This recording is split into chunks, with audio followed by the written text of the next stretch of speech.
intinya juga sama dengan kemarin itu yang kita lakukan pada hari ini, yang hari ini sedang kita langsungkan bersama, yang mudah-mudahan ada manfaat dan ada besarnya bagi kita.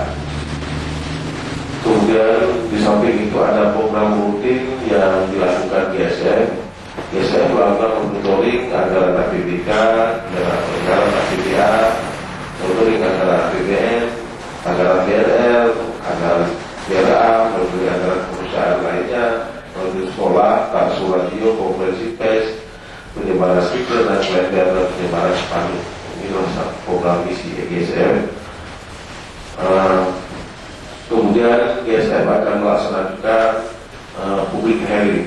Public hearing ini mempertemukan para kepala sekolah dan komite sekolah dengan anggota DPRD wilayah pemilihan masing-masing. Jadi nanti Bapak perlu menyiapkan profil sekolah ketika kami undang nanti. Bapak perlu menyiapkan profil rumah sekolah masing-masing. Sehingga Bapak misalnya kalau di DPR di wilayah WELA misalnya, di wilayah WELA itu ada 6 orang anggota DPR dari wilayah WELA.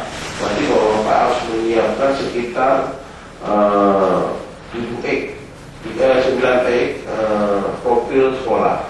Saya sudah formatkan profil sekolah itu selembar, tapi sudah sangat padat kita desain. Nanti bisa ditambah kalau ada yang perlu ditambah oleh pihak sekolah dari komite sekolah masing-masing.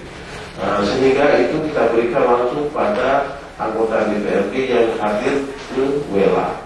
Sebab Soagam nanti tidak hadir ke WELA, Soagam hadir ke KW16, Ramli hadir ke KW16. Ini dapat 2 program. Jadi akhirnya dapat lagi 2,5%, bukan 6,5%, malah 2,5%. Ini halnya nanti. Kemudian kita coba